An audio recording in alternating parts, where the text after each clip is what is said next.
जी नमस्कार, मैं अमित गौतम और आप देख रहे हैं झालावाड़ न्यूज़ 20। आज हम बकानी सामुदायिक स्वास्थ्य केंद्र में पहुंचे हैं, जहां कुछ लोगों द्वारा हॉस्पिटल के बाहर धरना प्रदर्शन किया जा रहा है। इन लोगों का आरोप है कि गरवाड़ा के समीप बीती रात को एक सड़क हादसा हुआ था। सड़क हादसे में एक ट्रैक्टर चालक की मौके पर घायल हो गया था और उसे परिजन घायल अवस्था में बकानी सामुदायिक स्वास्थ्य केंद्र में लेकर आए थे, जहां डॉक्टरों द्वारा उनके उपचार में अनियमितता की गई। अनियमितता के चलते व्यक्ति की बकानी सामुदायिक स्वास्थ्य केंद्र में मौत हो गई। मौत के बाद से ही परिजन व उनके साथी सब गुस्से में हैं और इसी गुस्से को लेकर आज कांग्रेस के ब्लॉक अध्यक्ष भरत चतुर्वेदी व हेमराज राठौर व अल्ताफ लीलगर आदि उनके साथ धरने पर बैठे हुए हैं। और सभी का आरोप है कि जिस तरह से यहाँ के मेडिकल स्टाफ द्वारा व्यक्ति के साथ घिनौना अपराध किया गया है, इसकी अगले आने वाले किसी और मरीज के साथ इस तरह की घटना ना घटे।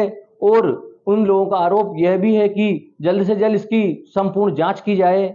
आइए उनके परिजनों से भी बात करते हैं और डॉक्टर से भी बात करते हैं कि आखिर इस तरह की आपने जो हरकत करी इसका क्या कारण है। वहीं डॉक्टर ये भी बता रहे हैं कि उनके परिजन शराब के नशे में थे और उपचार करने से भी वो मना कर रहे थे। आखिर ऐसी क्या कारण, और भी बहुत सारे कारण बताए जा रहे हैं। आइए उनसे जानकारी लेते हैं और बताते हैं।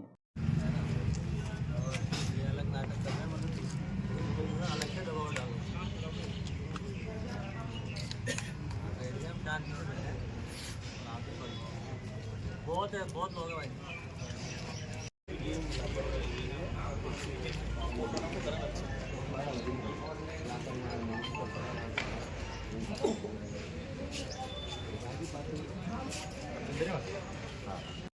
और चिकित्सा विभाग के डॉक्टरों का जिस प्रकार से रवैया रहा है और जिनकी अकाल मृत्यु कह सकते हैं कि मौत का जिम्मेदार पूरा का पूरा अस्पताल प्रशासन है। इसके लिए आप सब हम आज ये एक मांग करते हैं कि जो पहाड़ हमारे ऊपर टूटा है वो तो हम सहन कर लेंगे, लेकिन भविष्य में इस प्रकार की घटना की पुनरावृत्ति नहीं हो, इसी चीज़ को लेकर के हम आज अस्पताल परिसर में धरना प्रदर्शन पर बैठ गए हैं। और हम ये मांग करते हैं कि अस्पताल के ड्यूटी डॉक्टरों की, नर्सिंग ऑफिसर की एक चिकित्सा टीम बना करके उनका जांच कराई जाए और एक हमारी तरफ से हम डॉक्टर साहब के खिलाफ रिपोर्ट भी दर्ज कराएंगे। उसकी जांच हमारे SHO साहब बकानी या उनके द्वारा नियुक्त जो भी पदाधिकारी वो जांच करेंगे। और जब तक हमें जांच का आश्वासन नहीं मिलता है तब तक हम लाश को उठाकर नहीं ले जाएंगे। हमारे जवान भाई की मौत हो चुकी है, अब हम संघर्ष करने में पीछे नहीं हटेंगे। एक मृतक है जिसका नाम मांगीलाल है। ये रात को करीबन 1:10 के बीच में आसपास लगभग एग्जैक्टली पता नहीं है तो आया था। और इमरजेंसी में मैं कॉल ड्यूटी पे था, मुझे बुलाया गया नर्सिंग स्टाफ द्वारा। मैंने उससे परीक्षण करी, उससे बात करी, वो बैठा भी सही। उसने कहा मेरे कमर में दर्द है। प्रथम परीक्षण करने के बाद मेरे निर्णय अनुसार जो भी इलाज मुझे लिखना था उसके IV फ्लूइड मतलब बोतल वगैरह और इंजेक्शन वगैरह जो भी लिखना था मैंने पर्ची लिख करके जो कार्यरत नर्सिंग स्टाफ था उनको दे दिया। और मैं ये हिदायत दे के गया कि ये बोतल जो है कम से कम आधा घंटा 40 मिनट तक चलेगी। अगर बीच में अभी कोई लक्षण नहीं है, अगर बीच में कोई भी लक्षण हो तो मुझे तुरंत सूचना करें। थोड़ी देर बाद करीबन 1:20 के आसपास इनके परिजन फिर मुझे बुलाने आए और कि सर हम तो ले जाएंगे, हम आगे दिखाना है हमें, वो थोड़ा सीरियस लग रहा है। तो मैंने तुरंत बना करके रेफ़र बना के उनको पकड़ा दिया और मैं वापस आकर के अस्पताल में मरीज को देखा तो मरीज को बाहर आंगन में लेटा रखे थे।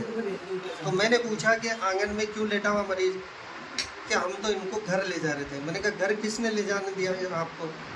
फिर मैंने जब नर्सिंग स्टाफ को बुला के पूछा तो नर्सिंग स्टाफ ने कहा कि जो ये पर्ची आपने लिखी है इसका इलाज ये मरीज़ स्वयं और इसके परिजनों ने नहीं करने दिया और इसने ये शराब पी रखी थी तो ये उटपटांग बोल रहा था और सहयोग नहीं कर रहा था।